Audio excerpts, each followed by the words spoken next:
Welcome back, everyone, to another new episode of Grow Your Path to Wellness. I've been out for a couple of weeks. Amanda, she's been holding it down, but I'm back. And so both of us are excited to be back. And then last week we had Dr. Caitlin. So Amanda hosted Dr. Caitlin, talked all about like body positivity and kind of navigating the world in a larger sized body. Sorry, I'm dry today. But this week we have Markerra Larkin, and we're going to be talking on the topic of women in transitional spaces. So we interviewed and met with a colleague of Markerra's, and then she decided we were with Miranda Campbell, and then Miranda passed Markerra on to us. So we are excited to have you. Thanks for being with us, Markerra. Thank you, Kelsi and Amanda, for having me. All right, so tell me a little bit about what you do, what's your background, and then what you do on a daily basis. And today we're going to be talking about women in transitional spaces. So why that topic today? So I've been in the field. Let me back up a little bit so I can tell you a little bit about me. I'm getting ahead. I graduated Mercer University in Atlanta, 2019. I did my internship at an addictions counseling center in Canton, Georgia. And it was really in that space where I worked with a lot of moms in particular, and just seeing how that transitional space can be a really slippery slope. So I was working with women who were navigating alcoholism and parenting, or any other type of substance abuse, and learning how to co-parent, and just learning how to function as a woman overall. So that's really where my passion came in, especially working with women. Of course, I got to work with a very diverse population, but I was like, okay, I really like this. I think this is going to be my niche, when I'm done. So fast forward from 2019, I'm currently a clinician with Port Counseling here in Georgia. I've been with them since, I believe, October. But I've been in the field for a little bit about 2 years now, a little bit over 2 years. And yeah, so just being able to hold a space for other individuals has been like super important for me. I know, as humans, we always say, like, we're walking systems, we don't exist in a vacuum. And then all women here, I think as women, there's a lot of expectations, on us as far as filling multiple roles and transitioning between roles. Like it's expected for that transition to just be so smooth all the time, and facing barriers is huge. Those things come up. And like, for our audience, can you break down like what the term transitional space is, like what we're meaning by that when we say that? So yeah, transitionals, the word transition, of course, is to just be, how can I put it? I feel like I need Webster's here right now. Just being able to move through those in-between spaces. And again, navigating, like I mentioned earlier, the transition of whether you're a new mom or whether you're a recent student, graduate student, entering that like adult world, right? So just being able to learn how to navigate those spaces is so crucial. Something that I do on the day-to-day basis with the clients that I work with is really exploring, like, that shock factor. Did you feel prepared? Especially if you graduated high school, if you finished college, or if you're a new mom or you're learning how to co-parent. I work with women who are newly divorced and re-entering the dating scene. And so just navigating those chapters without, like trying to label yourself or trying to put yourself in a certain box. So those are just a couple of things that we talk about when we're in session. That makes so much sense now. Yeah, like all those life adjustments that no one prepares you for. I have almost 6-month-old, our first, so I don't care how much unsolicited advice I was given. There's nothing in the world that could have prepared me. I don't care how much counseling or studying or books I read, or literally like universe just putting all the information about parenting into my brain could have prepared me for being a parent. And it's funny because those roles tend to overlap now. Like you talked about the how difficult it can be to go from one to the next. So business owner, wife, daughter, Oh now man. mom, pet Yeah. parent, right? And now I find myself like mom in all these roles where I'm like, hold on, wait, no, wrong hat. Wait, Yep. but I can Yep. take part of the hat with me, but like only a little bit. Yeah. Yeah. I had my daughter at 21. And nobody prepared me for the changes that my body was going to go through. And just being able to look back, she's 13 now, so that tells my age. But just being able to look back and wishing I knew the things that I know now, that there are different phases of parenting. So, of course, when she was an infant, I was like super hands-on. And now at 13, I'm still hands-on, but allowing her to be independent as well. Another thing, just being I can't even talk, able to advocate for myself mental health wise. I battled postpartum depression, but nobody could tell me what it was. I went to the doctor and they're like, here, you get some pills. And I'm like, do we have any other options? So just being a woman is like so complex. Being a human in general is complex. But just learning how to navigate through life without feeling that pressure to perform or, conform to what others believe you should be. So yeah. Yeah, the other thing that came to mind was like the grief in between those transitions as well. And then it got me thinking, Kelsi does a lot of work with like college age, like that younger population. And I have a few of those too. And I remember for myself, like that once everything kind of drops out from under you, regardless of whether you have a support system or not, it's like, here you go. Good luck. Right. And why aren't you adulting? Why haven't you figured it out yet? I'm sure Kelsi could speak to more of that to transition, since that's kind of one of your niche populations. Yeah, for sure. I have a ton of college age students in particular, or just kind of transitional aged folks. Like, again, every stage is a different transition, Right. but going from that, like living with family and, being in that system with those norms, and then being like, okay, I want to go and I want to live on campus and I want to have this experience and this level of independence, and which is great. But then it, like you said, it's kind of like, here you go. Here's your dorm. Here's your classes. Here's all the things. And then a lot of things that they don't have, like we said, that support network, but then also a total new set of norms, or maybe the norms that were happening in their home were very dysfunctional in themselves. And so then they're out of that, and it can feel like a fish out of water. And no guidance, even like in just picking a major. I'm like with some, and it's like, well, I did whatever my people in my family expected of me major wise in college, and then they're in it, and it's like, this isn't for me. How do I transition to something that does feel authentic? Like, see so many different types of transitions just in that one little cohort population, for sure. And they're children too. I think it's really important to remember. Like, that's why I was tapping here for people that are watching the YouTube version. Like, your frontal lobe isn't fully developed. They're still children, and we're like, figure out how to adult, and then we reprimand them or scold them when they mess up, right? Oh, I could go off on a tangent. But something specifically I see with, sorry, you're fine. No, that's, I say my saying with college students, and like to validate them, I was like, listen, you're at this place where you're expected to have everything figured out, but then also in other spaces of life, you're looked at and not treated like you have anything figured out. So like, who are you? You don't know what you're doing. So they're like, that's true.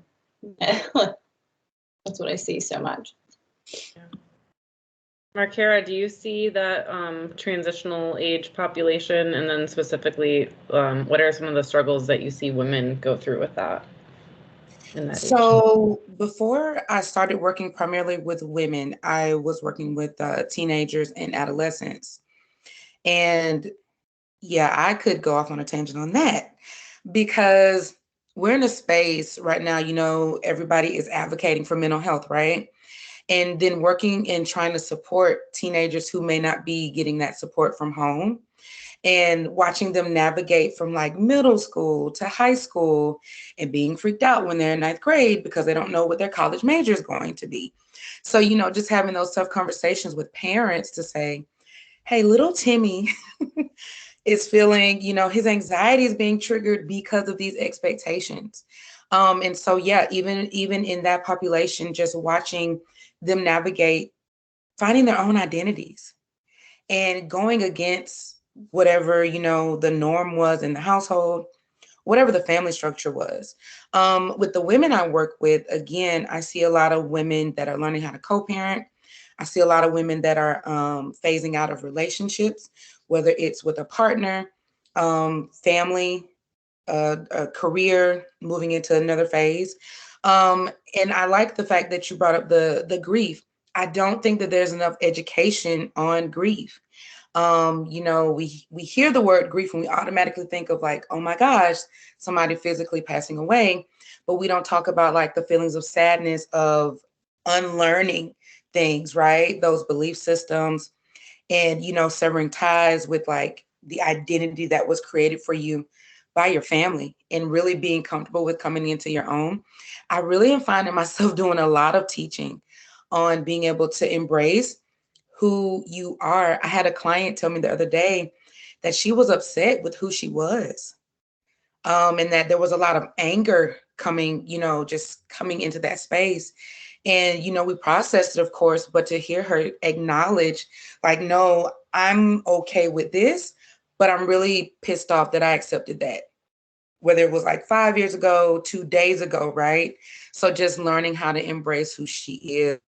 And that's another thing that I'm seeing as well is like learning to embrace who you are and be okay with who you were. And yeah, just the parallels of life in all those situations. So yeah, finding myself doing a lot more teaching. Even though I know I don't want to get too far ahead, but we're in like this self-love era. And everybody's talking about self-love, but no one's teaching you how to do it. And I have had clients that have come in and they're like, I got this book. And I'm like, okay, so let's keep that for a reference. But let's talk about the relationship you have with yourself now. And that's another thing too, being able to set the pace in sessions and letting clients know, like, I don't expect you to get this today or tomorrow even.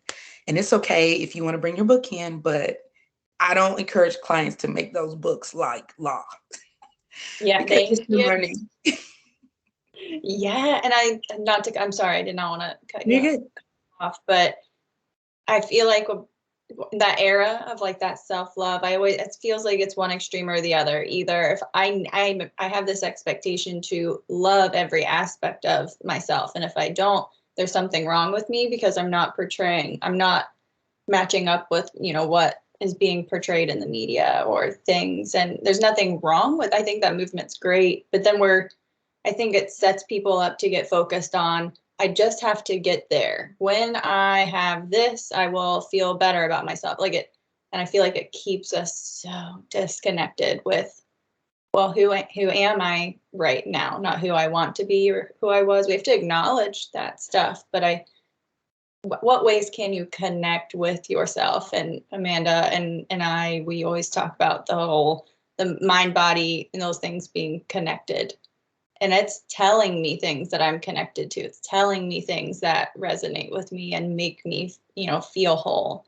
But I get disconnected from that. And I feel like we expect ourselves to connect with so many things outside of ourselves, or just like logic and like rationalizing things, like having a label for why I feel the way I do, instead of like, what does it mean to like listen to that and figuring out by listening to it instead of looking out to the books or to other people or to the media, or I could go on and on, but yeah. I definitely get that often, that all or nothing or black and white thinking too. And I'm like, but there's a gray. Like, I feel like a lot, especially with my female population, there's this probably, the undertakings of caregiving and, all that stuff. Like, I put my needs last, I'm on the back burner.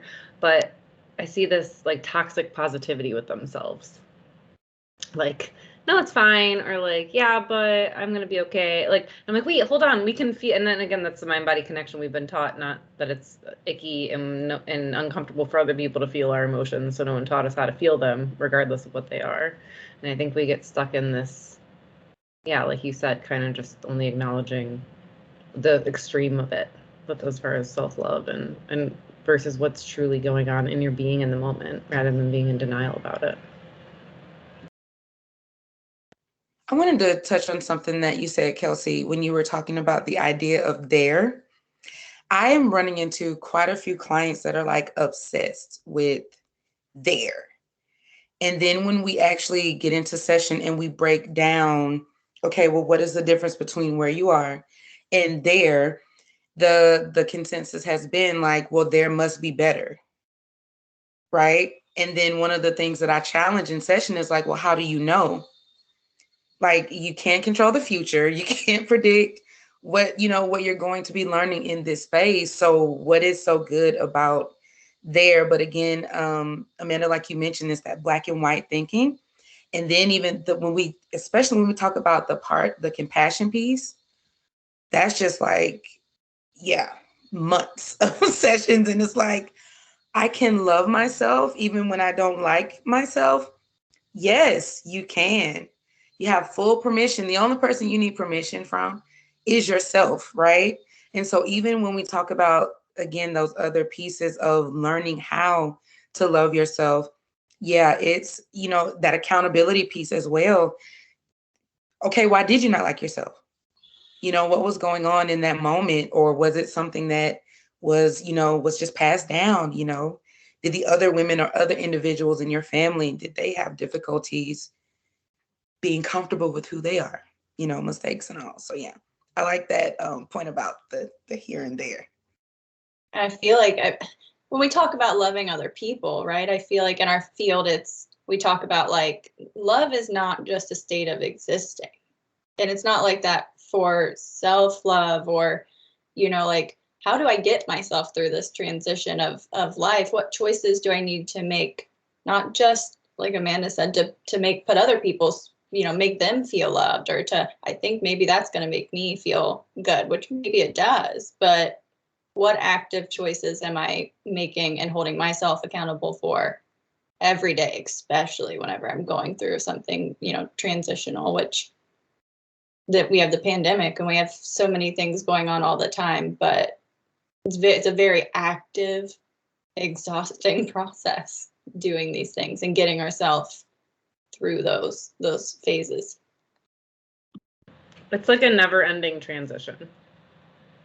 Once you think you have it figured out in one area, something else happens, right? Like, that's the beautiful thing about life, is that, like, when at the beginning, we were talking about parenting and you're like, all the things I wish I knew. And it's like, but you, in my opinion, you couldn't have, because those are things that, like many things, you have to learn on your own with that experience and making mistakes and growing through things and figuring out who you are. So yeah, I don't know where I was going with that. I just had to touch on that point.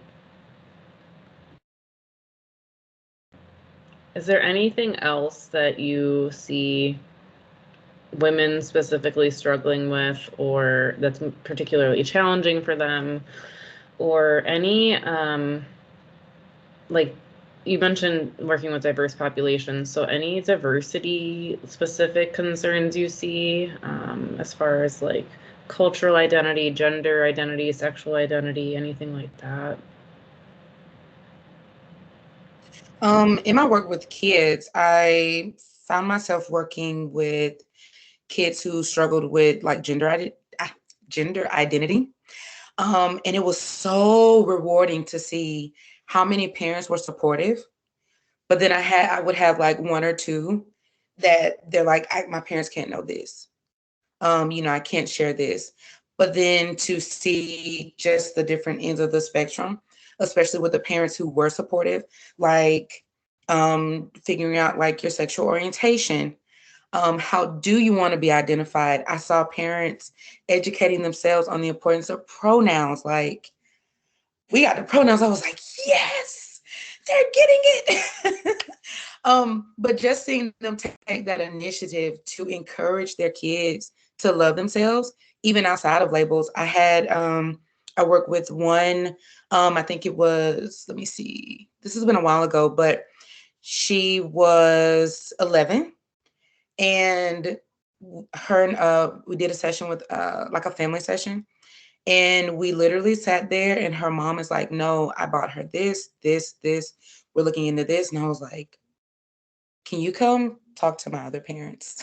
can you do that? But one of the things that I see, that the women I work with overall is definitely acceptance, body positivity. More so for women of color, I see the pressure to perform. And what I mean when I say that is being in spaces, doesn't matter if the individuals there look like them or not. It's that expectation, internal expectation to go above and beyond and just take on almost the world. And so even challenging that has been challenging in itself, because then we have to explore, like, well, why do you feel that this is your responsibility to hold things for other people that don't belong to you? Taking on extra tasks in the workplace, doing extra things at home, to make sure your family's okay. Feeling a need to fit in with their family's idea of just who they should be. But yeah, that's the one overall theme I've been seeing is acceptance and the ability to acknowledge that these things are not your responsibility. I have so many clients that come in and everything is like all or nothing. If I don't do it, who will? If I don't look a certain way, if I don't sound a certain way, if I don't dress a certain way, will I be accepted? And again, that acceptance piece is just so key, because then we have to talk about self-acceptance and what does that look like? My population that I'm currently working with now is mostly women of color. And again, like I said, that pressure to perform, I see a lot of the perfectionism and attachment, and it just gets so deeply rooted in session. And yeah, again, being able to hold that space and being able to acknowledge things. Listen, everyone, this is why your best friend can't be your therapist. You hear all these complex, I don't even know how to describe. I mean, all the areas that you just went when I asked one question, because that's what we do every day. We're not just going to talk surface level, right? We're going to get to why you're doing what you're doing and help you resolve those things. Oh, it's so beautiful. I love this. I love having these conversations. There is something I was thinking you said it. And like, I've heard this a million times. I've described it to clients so many times in so many other ways, but you just said it and it rolled off your tongue. And I imagined myself carrying. You're like, I don't know why, or what did you say? Why they feel like to carry it all? Yeah, what asking people? Yeah, why do you feel like it's your responsibility to carry other people's things? And you just said it not so nonchalantly, and I'm like imagining myself just like carrying all these grocery bags of other people's, and I'm like, no big deal, right? And again, I'm sorry. Go ahead. I was gonna say that, like, we don't realize we do what we know until we know better. So if we think that if I can just carry it all, then I will be accepted, then I will, feel connected with other people, then I will. But it's like, we don't realize the actual harm, like the detriment that I'm like causing to myself by doing that. And then also, and we can protecting ourselves from the level of vulnerability that I actually need with other people to feel connected. That's a whole thing that I could go way down in there with, but it's like that's exactly what I was thinking, because it's like a fear. Yeah, like most people have to work through that fear, I think, of what the change is to go through. And I think it's easier sometimes to carry the load than it is to work through that fear of what could happen. I was telling a client, I was like, sometimes it can seem more peaceful to be silent, but only because you're not challenging anything. You're not saying anything. Because if I open my mouth to say, hey, the world is too heavy, I don't want to carry this for you anymore, I don't want to be your punching bag verbally. I don't want to hold this space for you because I'm needing a space for myself. And I think what especially a lot of the women of color that I see is that it's almost like it's embedded that strength is defined by how much can you carry. And the minute you drop like one thing, then you're not strong anymore. And so when you were, Kelsi, when you were speaking to being vulnerable, it's learning. I also, again, try to really harp on that point of it's important to recognize when you're tired. And it's okay to be tired, like giving yourself permission to be free from all those things that are weighing you down, whether they are expectations, the lack of acceptance, the fear of rejection. That's something that, oh my gosh, like I could come back and just talk about that alone. But even again, going deeper than surface level and looking at, okay, where did you get this idea from that you have to do this all? And that's one of the questions that I ask a lot of my clients is like, well, who told you that? And it's always like that deer in the headlights moment. And it's like, you're going to challenge my mom and she's not here? It's like, yeah, I don't know your mom. I don't know your mom. Don't know your grandma. Don't know your dad. I don't know anybody. But you didn't get here by chance.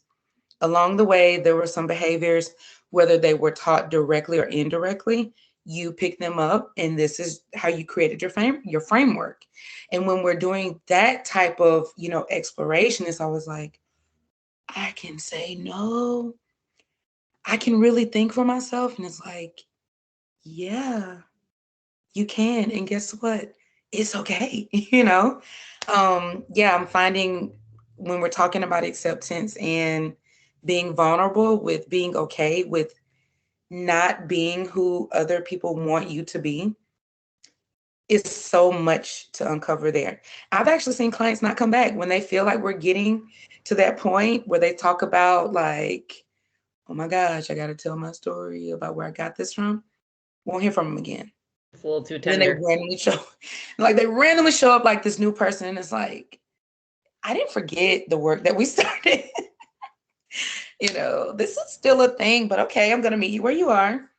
But this will probably come up and I don't want you to leave again. So, yeah. I love this. I often ask whose voice is that?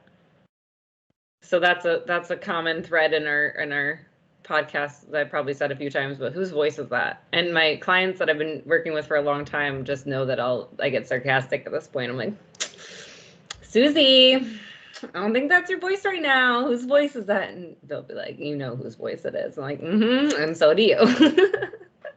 But I love that we have that same line of thinking there.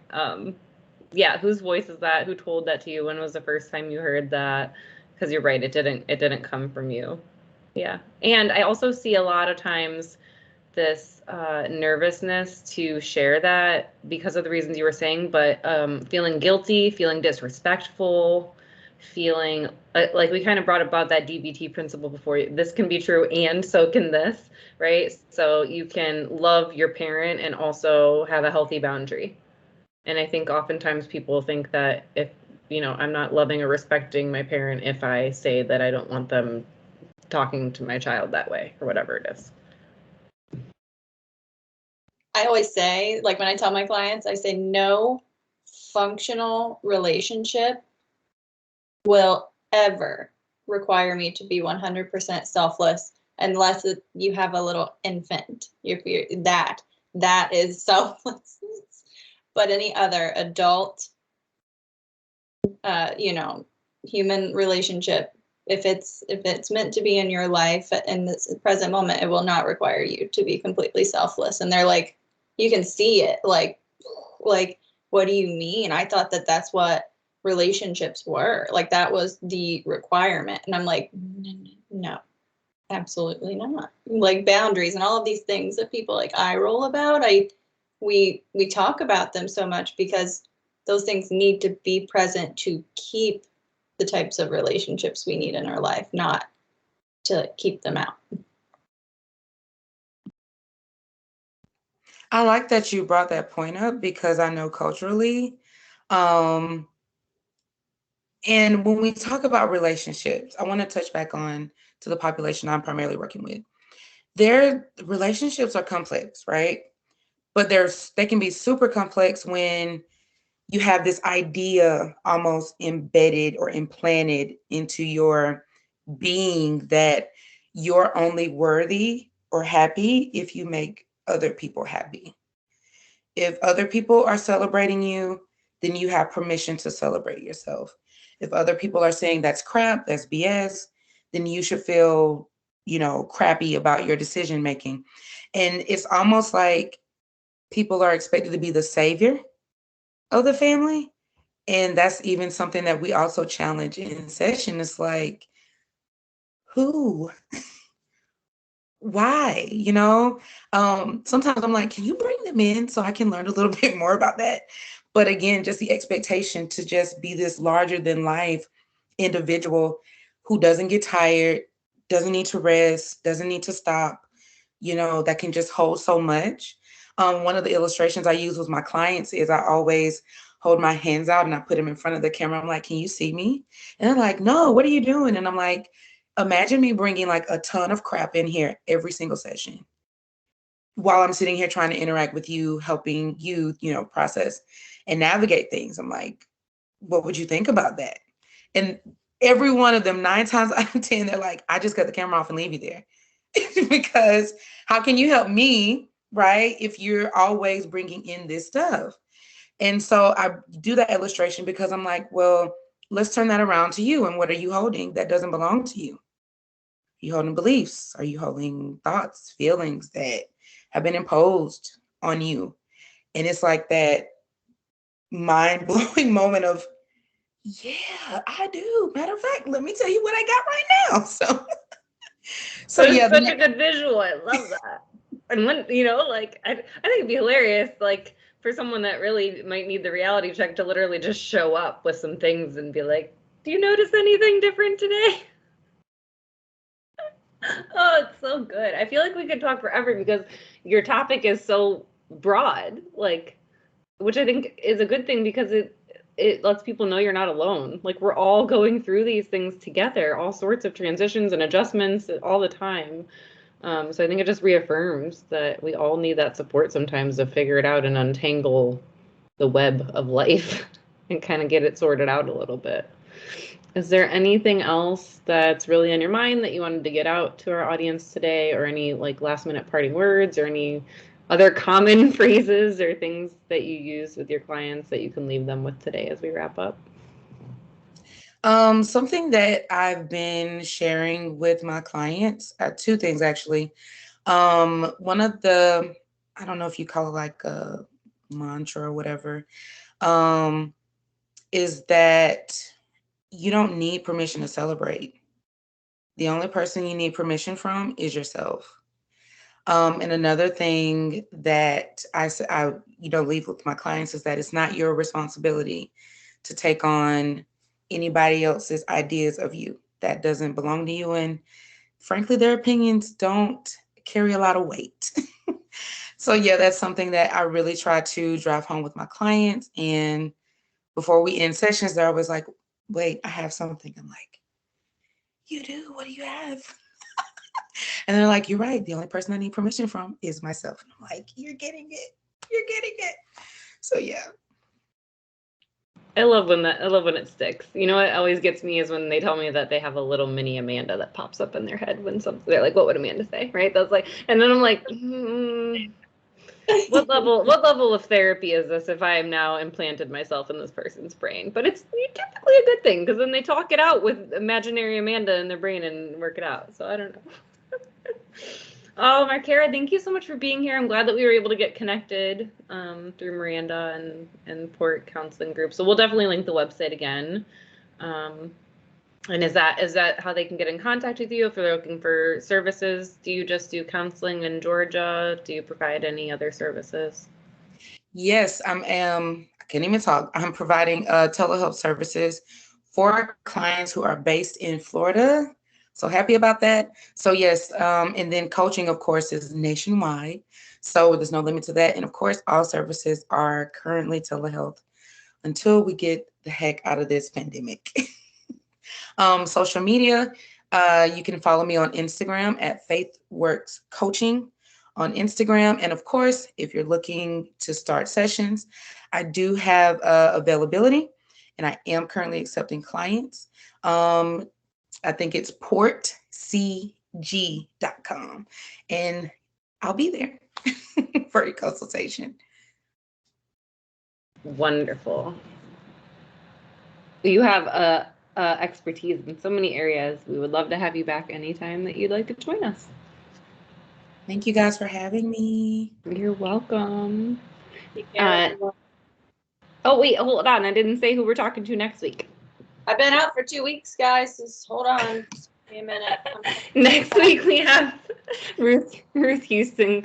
Her topic is weight loss lies we've been brainwashed to believe, and I'm very excited to get on my pedestal a few times during that episode. So make sure you hit the little notification button so you get updates of all of our latest episodes.